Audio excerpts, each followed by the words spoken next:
On August 10th, Andy Cole published an article for ProPublica revealing that 14 hours of private internal training videos for the Project 2025 transition team had been exposed. Now, top-line observations include instructions to potential incoming Trump loyalists to eradicate all mention of climate change, equity, gender, or reproductive choice, as well as to try to follow directives without leaving a paper trail that watchdogs could discover. Well, too late on that one, I guess. On a pleasing point of irony, I should mention that the article in ProPublica was co-published with Nick Sturgey of the Watchdog Group, Documented. Today, we'll be looking at just one choice video from the 23 in total that ProPublica shared on their YouTube channel. They're all there if you listeners would like to go take a look. Oh, but it's the right choice for this episode. Yeah, it's quite something.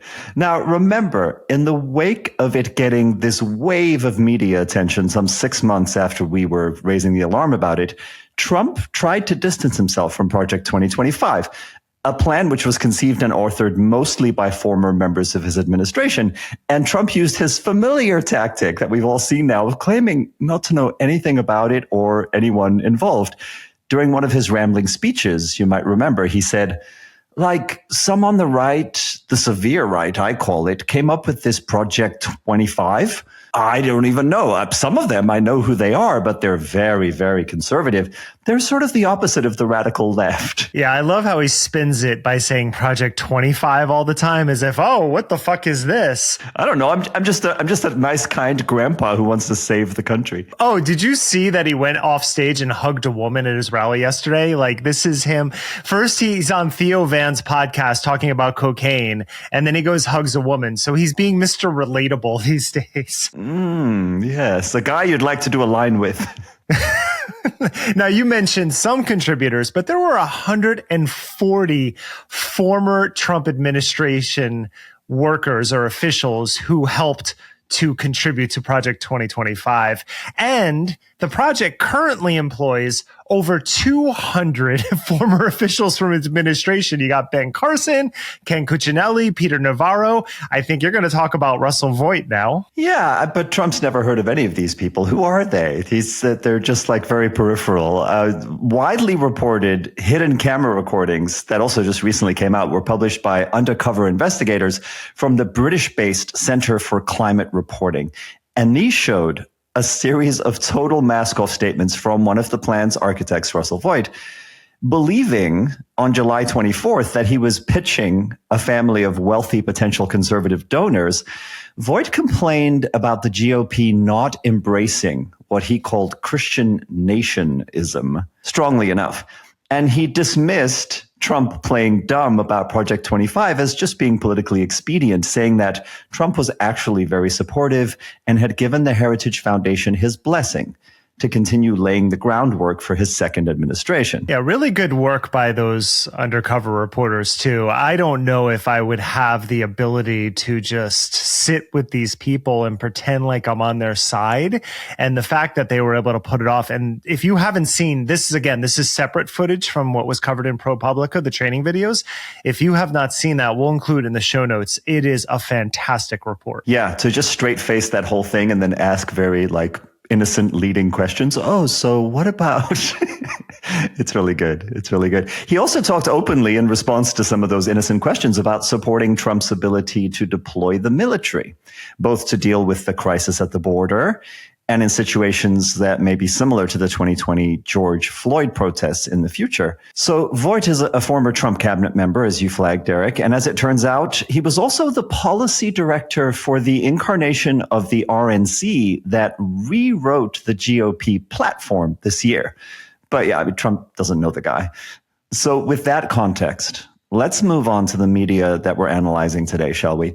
As I said, these are leaked training videos designed to prepare and orient Trump loyalists before they enter office.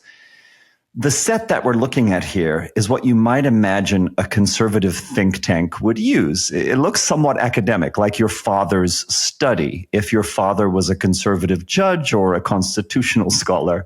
You know, there are books on the shelves. There's ancient-looking scrolls on the table next to them. There's like this framed black and white photo portrait on the shelves, and then seated in two kind of understated, antique looking upholstered chairs, all leather and wood, are two somewhat austere looking ladies. And here's how it starts. Hi, I'm Katie Sullivan, and just a normal American woman. But to the left, that makes me a cisgendered ethno-imperialist birthing person with pronouns she, her. Words like that are quite a mouthful, and it's one America needs to spit out before we choke on it. Bethany, are your children afraid of monsters in the attic or under the bed? Yeah, they have been, but we always tell them that they do not exist. Today we have news. There are monsters in Uncle Sam's attic. It's the words, phrases, definitions that are used, which may look like one thing, but absolutely mean another. And it is scary. I just want to be in that production meeting where they're like, I think we'll first of all, we'll make a whole joke about like all these woke words that we're going to have to memorize that sound really like weird and intellectual.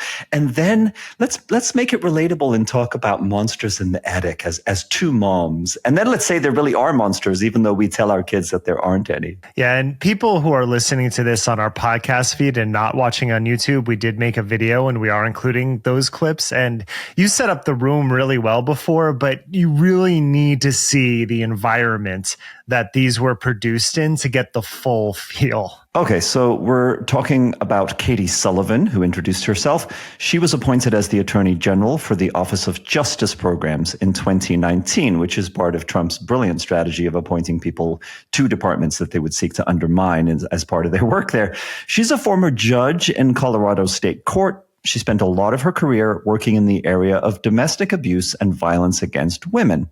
So, of course, she's a big Trump supporter. She's talking to Bethany Kozma, who actually had a very controversial tenure as a deputy chief of staff for the U.S. Agency of International Development. As a Christian, anti-trans, pro-life activist, she was in the news a lot in this role. For example, the Trump administration sent her to the largest conference on gender equality, which is the UN's Commission on the Status of Women. And at that conference, she kind of brags about how she reaffirmed the U.S.'s commitment to sovereignty in another one of these videos as part of how she criticized any UN policy that sought to provide contraception and abortion access to women in the developing world. I also want to point out, even just from this clip, no one talks that way as she opens up with birthing person. I mean, maybe like 4 people do. And this is a conversation we have a lot about how language is policed and being on the left and the flexibility of language, for example, because I do agree that sometimes far leftists go a little bit overboard in their policing of language. Like, I'm not arguing that, but the words she strung together were just nonsense. And I was hiking last weekend with my good friend, and we were actually talking about sort of tone policing and language policing.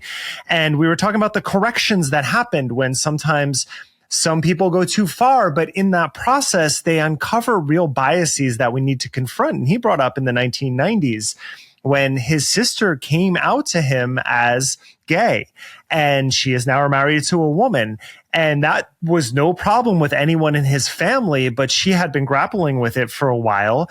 And he had just been talking and mentioned the word fag in conversation. Because again, remember, this is like the early 1990s. That was a word that was used on just about every hip hop album at the time. And she stopped him and said, that's when she actually came out to him and said, just so you know, the woman you met recently is actually my girlfriend. And he never used the word again after that day. And eventually the culture caught up, and that word is no longer in circulation except for real true bigots. And I bring that up because that's a really good example of how language isn't being policed. It's just like, hey, let's rethink how we're using language. And the right, what they do is they conflate all of that. They just take any perceived slight at words they want to continue to use, and then they bunch them all together to make it seem like it's this overwhelming problem, when really it's not. And if there's any political party right now that's trying to dominate and control language, it is actually them, as the future clips that we're going to play are going to bear out. Yeah, there's one party that's actually doing censorship and that's actually canceling people. And it's not the Democrats. Yeah. And she really gives the game away because she says, I'm just a normal woman. But to the left, I'm a white, cisgender, ethno-nationalist birthing person. It's like no one is going to string that set of like words together. Sometimes people might use one of those terms in a specific context. And yeah, I find it kind of cringe too. And she is white and cisgender. What's the problem with saying that? There's absolutely no issue with that. She's normal. The tell is the very next word is ethno-nationalist. And so that kind of gives you an idea of where her sympathies actually lie. Yeah.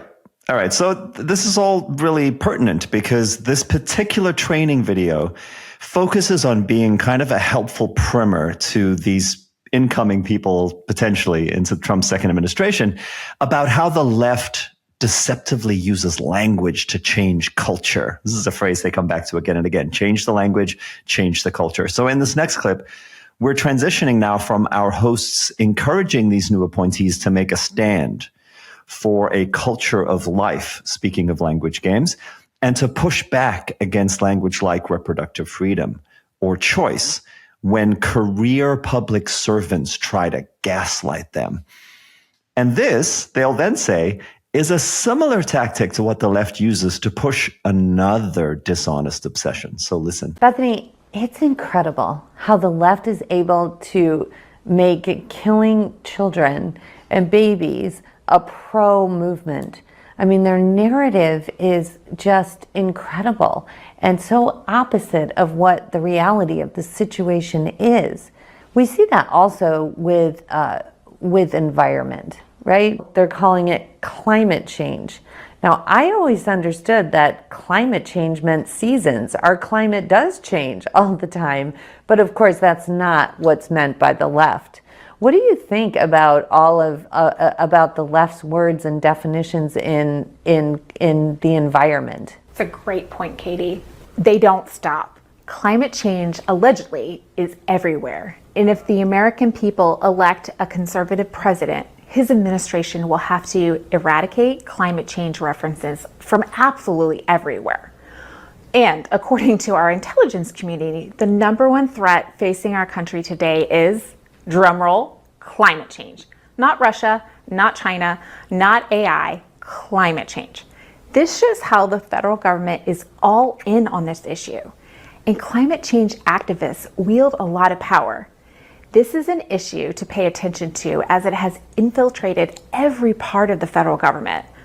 Now, when I think of climate change, I immediately think of population control, don't you? I think about the people who don't want you to have children because of the impact on the environment. Perhaps not everyone will make that connection, but after spending time in the international space trying to protect life, I can tell you that this is part of their ultimate goal, to control people. Donald Trump recently came out and said that he capped insulin at $35, which is just not true. He just made that shit up because Biden actually did it. He also started using Beyonce's song Freedom at his rallies, saying that Kamala Harris was actually stole it from him. He was using it first. Provably untrue. So this is a party that just lies. The left has never endorsed killing children. That's just, it's so absurd that, but this goes back to moral panics and QAnon and everything we're seeing, eating babies. All that's just jumbled together. They're calling it climate change. Researchers and scientists have been calling it that for a long. We didn't like global warming, so we have something else. And yes, it actually is everywhere. Although, as we know, the people who are going to suffer most from it are usually in economically underdeveloped areas. So there's that we have to grapple with.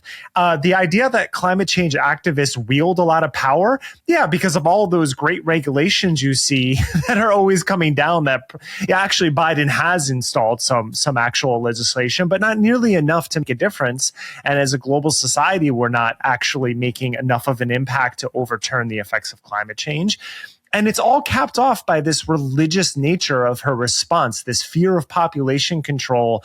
And what she's really saying is, we need to birth more Christian babies. I mean, that underlies all of Project 2025. And part of their just frenetic response to the idea that we are actually seeing population decline in certain countries isn't that we need to actually populate more. It's not that we need smart immigration policies to fill in economic gaps because of a declining population.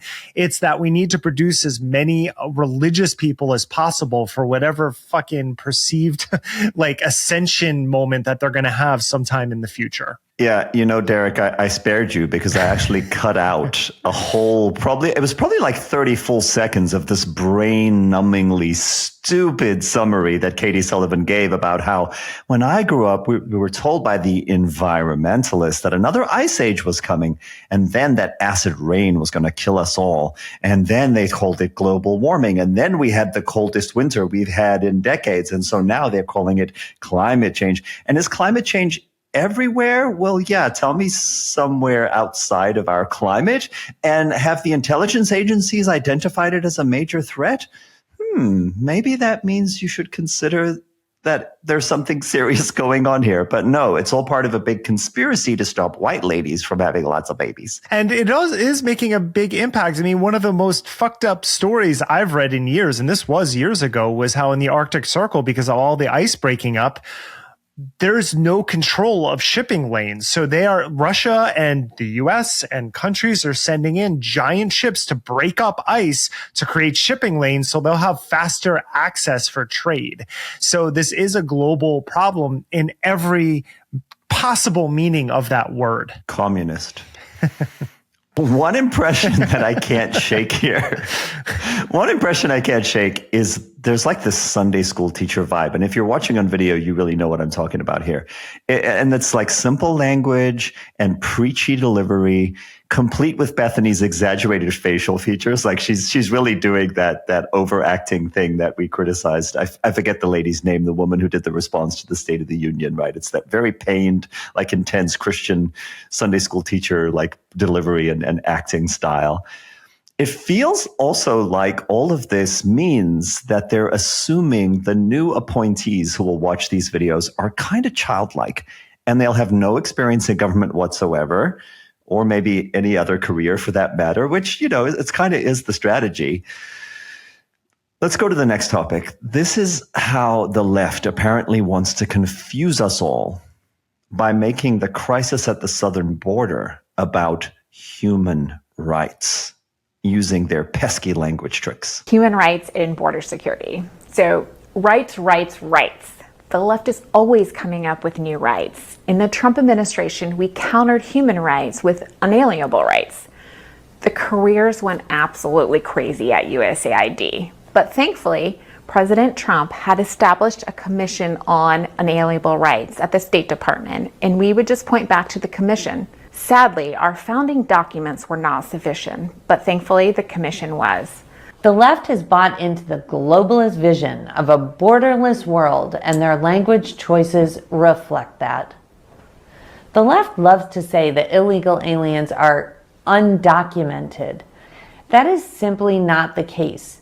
If an alien has not gone through the appropriate process for obtaining a visa to enter the United States or otherwise followed United States law to enter the United States, they are illegally here. Period. Hard stop. Calling illegal aliens undocumented immigrants is the intellectual equivalent of calling someone who breaks into your house in the middle of the night an undocumented homeowner. It is inaccurate and it is designed to be inaccurate. All right, I am going to language police here. A period is a hard stop. You're being redundant, but given what that was explaining, they're still undocumented, even if they're illegal. So it's just this circular reasoning that she's doing that doesn't actually make sense. Like she's just proving what she's trying to disprove. I don't even, it's really hard to follow these people sometimes when they try to run circles around what language is and how it's functioning. And again, like changing our language is a healthy practice. Like, they said new rights. That is the history of this country, is extending rights when we realize that we've had bad policies in the past. But again, these are people who don't want to confront, as we'll hear soon, critical race theory at all. So they wouldn't ever want to think about anything that challenges the notions of the past. And therefore, they feel that they don't ever have to actually update their language. Yeah, the inalienable rights of the Constitution that you're parroting, as if they're sort of lines of verse from the Bible, didn't extend the vote to women. They didn't extend the vote to Black people. They were written in the time of slavery. So yeah, the history of this country is one of new rights. And actually, that's what has made us the shining city on the hill that all these immigrants want to come and benefit from, as elucidated in the plaque on the Statue of Liberty, for fuck's sake. This is all part of a longer discussion in which Bethany and Katie do all of the typical immigration fear-mongering and demonization. You heard that whole Democrats are globalists who want completely open borders canard. Yeah, because that's part of every speech that Kamala Harris gives. We want open borders. We're just globalists. What are you even talking about? And we know that globalists also is an anti-Semitic kind of dog whistle.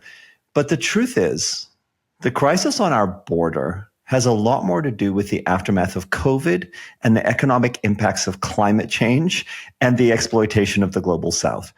It has to do with the border having been very strictly closed down through the first phase of COVID and then returned to more standard protocols by Biden once the quarantine measures were fully lifted everywhere else. There are more people trying to get across because of these different things that are going on in the world, not because Democrats want open borders. But if you look at the data, the total encounters with people entering illegally by border police, the data says that Biden sent a slightly higher percentage of those people back where they came from than Trump ever did. And in fact, Barack Obama still holds the record for total deportations during a presidential administration, even as he sought to apply the DREAM Act, which compassionately gave people who had entered the country illegally as minors an actually quite stringent path to citizenship, right? Like they had to jump through all kinds of hoops, including education and paying taxes and a whole set of things, being in good standing with the law. Now, the rate of deportations is nothing to be proud of, but there are some facts here that disprove this nonsensical narrative about Democrats. All right, so now we get to, of course, Bethany Cosma's absolutely favorite topic. The idea that gender is fluid is evil, and it is a major initiative of the Biden administration. It's layered into each and every office, document, task force, and funding priority. Perhaps most commonly known are the changes to Title IX, giving institutions, schools, control over children and their gender preference, working against parents, mandating boys compete against girls. This is all done with words. Words matter. Change the words, change the culture. Words matter. Change the words, change the culture. It's almost new agey. It's almost postmodern, Jordan Peterson. Words have the power to manifest reality, or to paraphrase Jordan Peterson's arch nemesis, the French philosopher Jacques Derrida, there is no reality outside of the text. It's all just about the language and the context, right? But here, it's actually the same kind of scriptural fetish these folks have for biblical literalism and for following the Constitution to the letter, and then sometimes for the conviction that so-called sovereign citizens don't have to pay taxes or submit to the U.S. legal system. It's all about the language, right? And if they just say the magic words from some ancient document, they'll get out of trouble somehow. They'll get out of jail free. It's like they think that trans people will cease to exist if you just get rid of all of the words in our official documents that refer to them. It's just like the climate crisis. Just take out any reference to climate change and we're all going to be fine. I wonder what other words have this nefarious power. Project 2025 perpetuates the right-wing narrative that any attempts to support minorities and remedy the long-term effects of institutional racism are in fact forms of racism. The language of this is embedded in government documents, and the job of appointees, they say, the ones who are going to be watching these training videos, is to identify it, to fight against it, and to root it out. I'm also seeing a pattern here, which is these people have no ability or desire to update their understanding of reality. And I want to take this briefly in two parts because it often gets conflated by anti-trans activists. But first off, there's the question of gender and gender identity. And we know that their gender is fluid and that biological sex, there are two sexes, but then even within that, there are intersex people throughout the animal kingdom. That is a phenomenon. And they are completely unwilling to even entertain the fact that some people might have questions about their gender, or if they have intersex parts, then that would also make them question their actual identity. You were exactly right. They just want to remove the language, and therefore those people will stop existing, even though we know in countries like Thailand and in Mexico that there have been people who have been fluidly gender for many centuries. So that's the first one. Then it gets into this question, which they conflate it with, which is sex. And recently I was talking to my wife about this because we saw a post where someone was talking about coaching their son, or the son was talking about having been coached about how to go on a date as a 13-year-old. And I thought about my own upbringing, and at least me as a Gen Xer in my circle of friends, we really didn't have that. Like, our parents were kind of like, yeah, go out in the world. Don't be stupid. And then so I was talking to my wife, who's lived in France a few times. She has a degree in French literature, and then she was also a teacher there.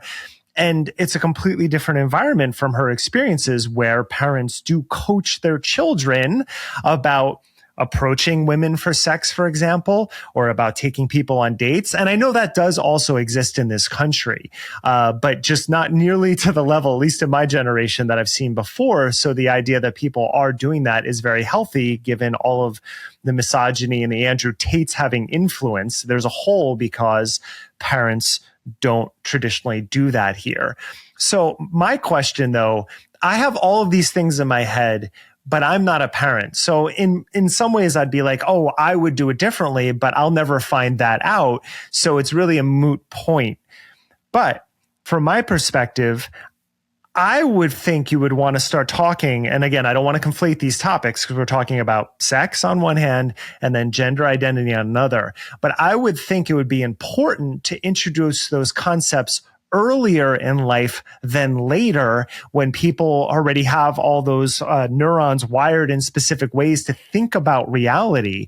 So as a parent, what are your thoughts on that? Like, I don't know if we need a specific age, but how would you imagine these topics being approached in a way that could create a healthier relationship to these topics? Well, one thing I know for sure, the standard conservative Christian notion that we should have abstinence-only sex education is an absolute disaster, right? And it's based in denial. It's based in this idea that somehow your kids will never learn about sex, will never talk about sex, will never have sex if you just never mention it to them. And that way you'll stop them from ever doing it. Or if you do mention it to them, you tell them it's a sin, you'll go to hell, you can only do it once you're married, you can only do it in these particular ways that are heterosexual, and maybe like eliminate certain acts that are deemed unacceptable. So that's crazy. Kids definitely need to learn all of these topics that you're talking about, right? These are each sort of different topics. I think that most reasonable people agree that there's a kind of scaffolding, right? That you start with basic information and you build from there in age-appropriate ways. So I'm not in favor of I wouldn't want my 6-year-old daughter coming home and having a whole set of explicit questions about, the mechanics of sex and different types of sex that people have. I don't know that she needs, and for me, that it actually does all shade, these topics all do shade into one another.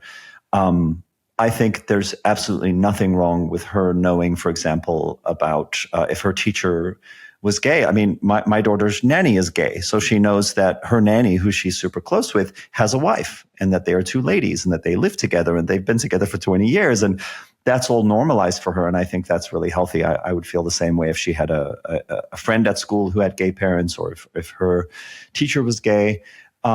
I think when you start getting into really complex questions about identity and sexual preference, maybe that comes a little later, you know? It's necessary to be talked about and learned about in a really open and compassionate and non-judging way. But I think that there are also people coming at this from the opposite angle of the abstinence-only sex education kind of Christian model, who are saying, no, from, maybe as young as 8 or 9 years old, we should have books in school that, teach things that are with diagrams that are actually pretty explicit. And I think they might just be confusing and maybe even scary. Like there are things about sex and the variety of sex that people have that takes some getting used to. I don't know that kids necessarily, need to learn a ton of explicit detail really early on. But just saying it is wrong is definitely not the path forward. Yeah, absolutely, because it's natural and it's going to come up. I mean, in fact, I'll share with you. We learned from one of my daughter's teachers a few days ago that a boy who we know really likes her, and again, these are 6-year-olds, stole some kisses from her at school on the cheek. And it was like, oh, okay, that's interesting. I guess we're going to have to talk about this a little bit. We're going to talk about boundaries and consent in a way that's really understandable to her. And the next day when I dropped her off, I saw the little boy's mother. And so I went over to her and I said, hey, how's it going? I heard your little boy stole some kisses from my daughter.